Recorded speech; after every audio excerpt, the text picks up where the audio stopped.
নমস্কাৰ সপ্তম শ্ৰেণীৰ ছাত্ৰ ছাত্ৰীসকল, তোমালোকৰ দেৱবাণী সংস্কৃতৰ নৱম পাঠ প্ৰদূষণ সমস্যাৰ প্ৰশ্নোত্তৰখিনি কৰিবলৈ ওলাইছোঁ। সকলোৱে প্ৰথমৰ পৰা শেষলৈকে মনোযোগেৰে চাবা।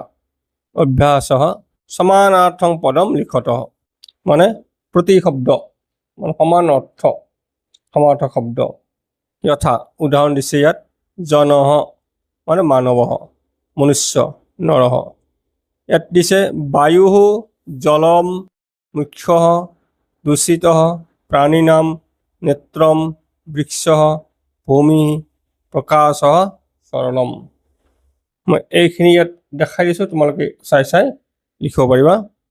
সমানাৰ্থক পদম লিখত আছে বায়ু সমীৰ পৱন অনিল বতাহ, মুখ্য প্ৰধান প্ৰমুখ, প্ৰাণীনাম জীৱানাম জনানাম, বৃক্ষ দ্ৰুম তৰু পাদপ, প্ৰকাশ আলোক দীপ্তি, জলম নীৰম তোয়ম বাৰী, দূষিত মলিন অশুদ্ধ, নেত্ৰম নয়নম লোচনম, ভূমি ধৰা পৃথিৱী বসুধা, সৰলম সুগমম সুকৰম। 2 নম্বৰ ৰিক্ত স্থানানি পূৰয়ত। ক প্ৰদূষণ কাৰণেন ড্যাশ কষ্টদায়কম ভৱতি। ইয়াত ক'ব প্ৰদূষণ কাৰণেন মানৱ জীৱনম কষ্টদায়কম ভৱতি। খ দূষিত বায়ু সেৱনাত মানৱ শৰীৰে বিভিন্ন ড্যাশ জায়ন্তে।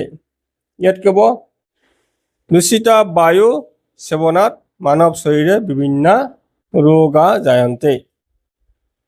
গ অত্যাধিকানাম যানানাম চালনাত তেষু নিৰ্গত ধূম্ৰেণ বায়ুমণ্ডলম সৰ্বদা দূষিত ভৱতি। বায়ুমণ্ডলম সৰ্বদা দূষিত ভৱতি। ভূমি প্ৰদূষণমপি বৰ্তমান কালে মহতীম সমস্যাম উৎপাদয়তি। সামাজিক কাৰ্যক্ৰমেষু ধ্বনিবৰ্ধক যন্ত্ৰস্য, ইয়াত কেৱল ধ্বনিবৰ্ধক যন্ত্ৰস্য তীব্ৰ শব্দস্য প্ৰয়োগেন শব্দ প্ৰদূষণম ভৱতি। চ সৰ্বেষাং সহযোগেন প্ৰদূষণ সমস্যায়া, এক সমাধানম হ'ব সমাধানম আৱশ্যকম অস্তি। নম্বৰ 3 যে উদাহৰণ অনুসাৰম এক বচনে পৰিৱৰ্তয়ত। যেনে যথা মই উদাহৰণ দিছে জনাহ, বহুবচন আছে জনঃ, সেই জনৰ ইয়াত দিয়া আছে বৃক্ষাহ প্ৰাণীনাম তেষু যন্ত্ৰানাম ৰোগানাম শিপন্তি মন্যন্তে শক্নুৱন্তি কুৰ্বন্তি ভৱন্তি।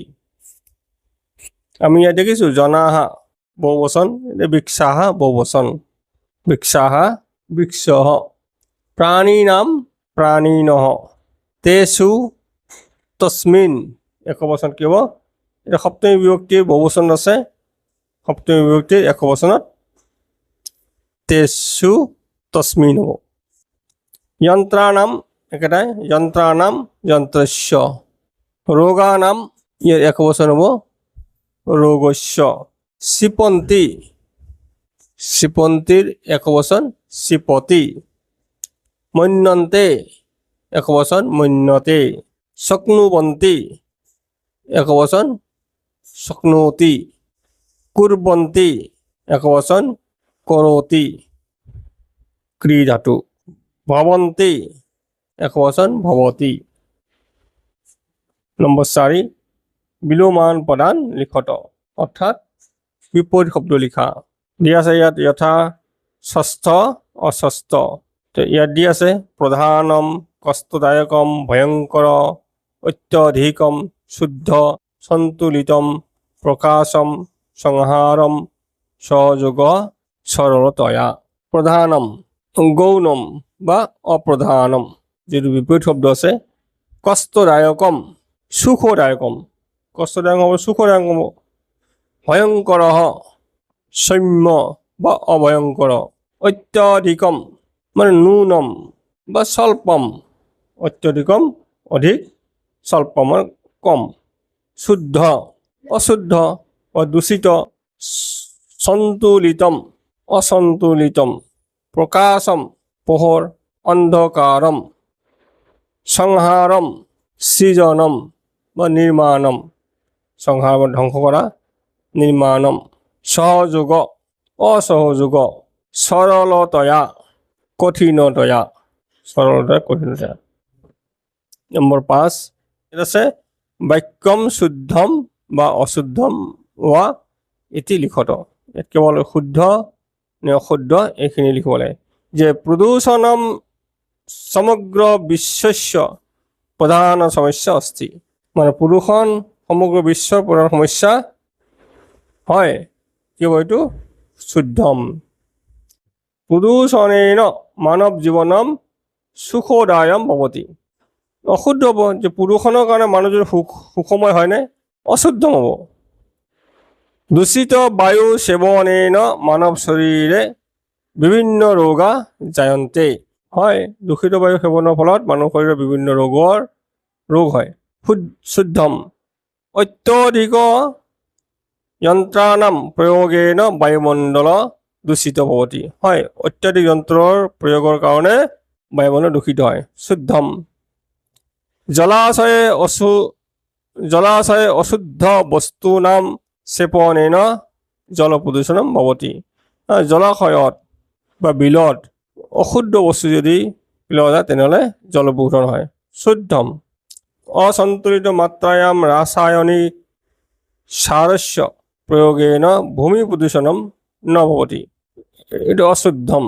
অসন্তুলিত মানে অধিক যে মাত্ৰাৰ ৰাসায়নিক কাৰণত বা ৰাসায়নিক সাৰৰ প্ৰয়োগত ভূমি প্ৰদূষণ নহয় বুলি কৈছে। এইটো হয়, গতিকে এইটো অশুদ্ধম। শব্দ প্ৰদূষণম সৰ্বেষাম প্ৰাণীনাম কৃতে বিপজ্জনক ভৱতি। শুদ্ধম শব্দ প্ৰদূষণৰ কাৰণে সকলো প্ৰাণীৰ বিপজ্জনক হয়। শুদ্ধম বৃক্ষৰোপণম তেষাং সংৰক্ষণম সম্বৰ্ধনম চ अस्माकं কৰ্তব্যম। বৃক্ষৰোপণৰ দ্বাৰা সংৰক্ষণ আৰু সংবৰ্ধন আমাৰ কৰ্তব্য। নমো নমঃ। কেনেকুৱা লাগিল কমেণ্টত জনাবলৈ নাপাহৰিবা।